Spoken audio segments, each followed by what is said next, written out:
બાપુ મંગળરામ મહારાજ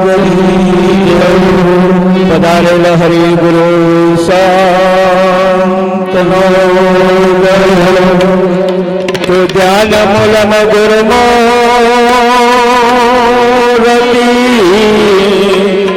પૂજા મૂલમ ગુરુ મંત્ર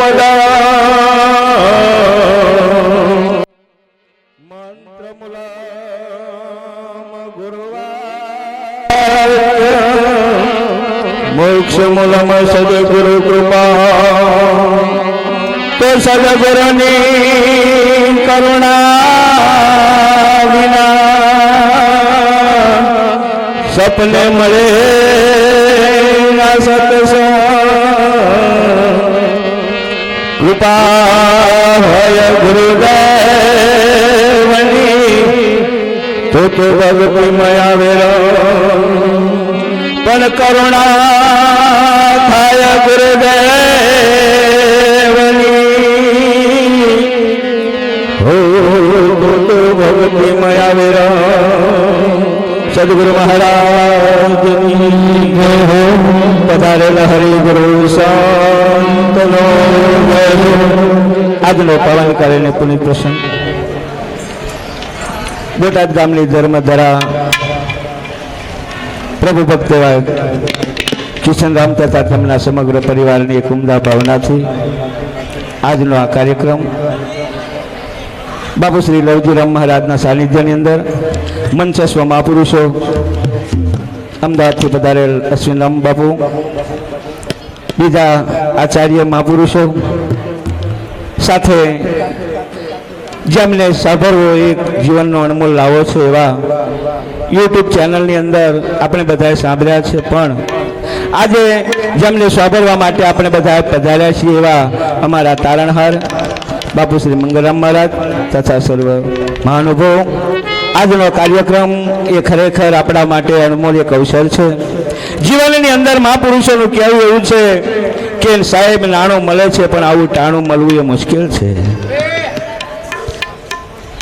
સંપત્તિ મળે, અમારા બાપુ ઘણી વખત કહેતા હોય કે ધન મળે, વૈભવ મળે, મળે 14 ભુવનનો રાજ, પણ ભાગ્યમાં હોય તો સદગુરુ મળે જીવન સુધારને કે કાજ. સદગુરુ એ જીવનની અંદર મારો તમારો આખો વળાંક બદલી નાખે સાહેબ. એટલા માટે જ સદગુરુની આવશ્યકતા છે જીવનની અંદર. એવું કહેવાય છે કે રેલવેની મુસાફરી જેણે કરી હોય એને ખબર હોય. રેલવેની અંદર આપણે બધાએ મુસાફરી કરતા હોય, એનો ડ્રાઈવર હોય, પણ સાહેબ પાટો તો બદલવા બારો બીજો કોક હોય જેને લેંગટ કહેવાય. એ એની ઓફિસમાં બેઠો બેઠો એની જગ્યાએ રહ્યો પાટો બદલી નાખે, જ્યાં જતો રહે કોઈને ખબર પડે નહીં. એને જ્યાં લઈ જવી હોય તો ગાડી જાય. અને એટલે જ અમારા મહાપુરુષો કહે છે જિંદગીના ચોપડામાં સરવાર મળજો, મનને મેતાજી કરી ધ્યાનમાં લગાડજો. જિંદગીના ચોપડામાં સરવાર મળજો. એ કેટલી સુધારી વ્રતી કેટલી બગાડી, કયા પાટે ચાલી રહી જિંદગીની ગાડી. પ્રભુ પદ પામવાન પાટા બદલાવજો. જિંદગીના ચોપડામાં હે સરવારું માંડજો. પ્રભુ પદ પામવું હોય તો આપણે જે પાટા ચાલી રહ્યા છે પાટાને બદલવો પડે.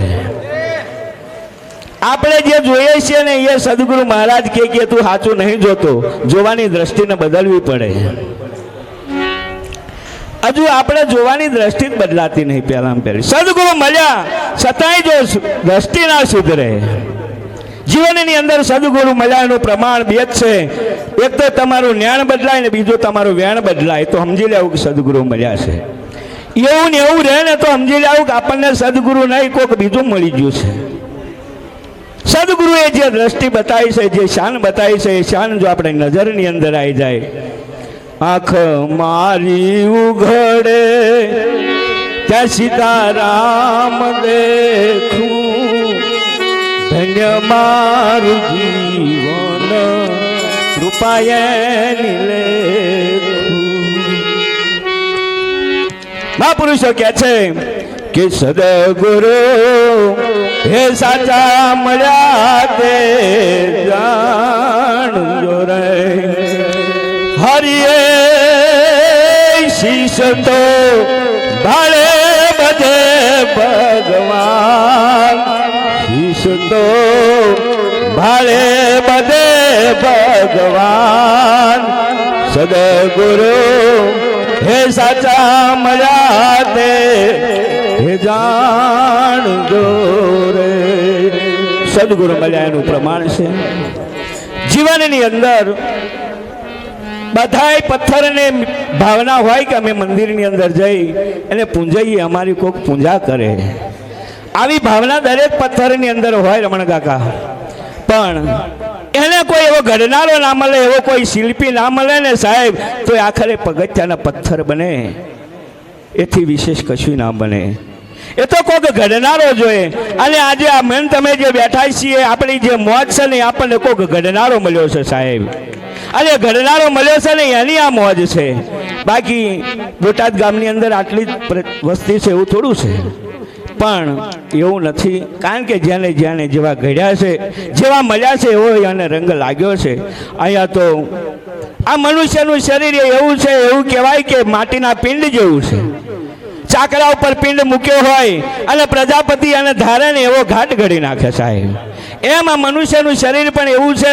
સદગુરુ મળી જાય, સદગુરુ એ પ્રજાના પતિ પ્રજાપતિ છે ને, એ ધારે ને એવું મને બનાવી દે. પણ આપણે સમર્પિત થઈએ તો ને, આપણે ઢેફું લઈને ફરીએ, એને ના વગરવા દઈએ, ના પલરવા દઈએ, ના ઢીલું થવા દઈએ, તો પછી અમે ઘાટ ઘડાય ના ઘડાય. એટલે પહેલું તો આપણે પલરવું પડે, ઢીલા થવું પડે, નરમ થાય ને.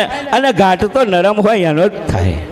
ભલે લોખંડ ગમે એટલું કડક હોય, પણ એને જો ઘાટ કરવો હોય ને તો ગરમ કરીને નરમ કરવું પડે. પહેલું ગરમ થાય ને પછી નરમ થાય. અને નરમ ના થાય ને તો સુધી ક્યારેય ઘાટ થતો નથી. એટલે સદગુરુ મહારાજ આજે આપણને આવા મહાપુરુષો જ્યારે ગદ ગંગા લઈને આવ્યા હોય ત્યારે એવું કહેવાય છે કે ભગીરથે સગરના પુત્રોનો ઉદ્ધાર કરવા માટે સ્વર્ગમાંથી ગંગા ઉતારી હતી. એમ અહીંયા પણ આપણા કિશોરભાઈ અને સુમિતાબેને આ જ્ઞાન ગંગાને ઉતારી છે. હવે સગરનો ઉદ્ધાર સગરના પુત્રોનો ઉદ્ધાર કરવાનો હતો. સગર એટલે સારી ગરજવાળા, અને સારી ગરજ જેની હોય એને અહીંયા ગંગા આવે અને આવું કાર્ય કરે એને ભગીરથ કહેવાય. તો અહીંયા ભગીરથ કાર્ય કર્યું છે. આવા મહાપુરુષો આજે પધાર્યા હોય ત્યારે એમની વાણીનો આપણે લાભ લેવાનો હોય. વિશેષ ન કહેતા અહીંયા અમારી વાણીને વિરામ આપીએ. આગળનો કાર્યક્રમ આપણે સાંભળીશું. સભાની અંદર શિસ્ત જાળવીશું અને આનંદમાં રહીશું, એટલી મોજ આવશે. તો આવો આવા મહાપુરુષોના સાનિધ્યમાં આપણે એમની અમૃતવાણીનો લાભ લઈએ. બોલો સદગુરુ મહારાજની જય.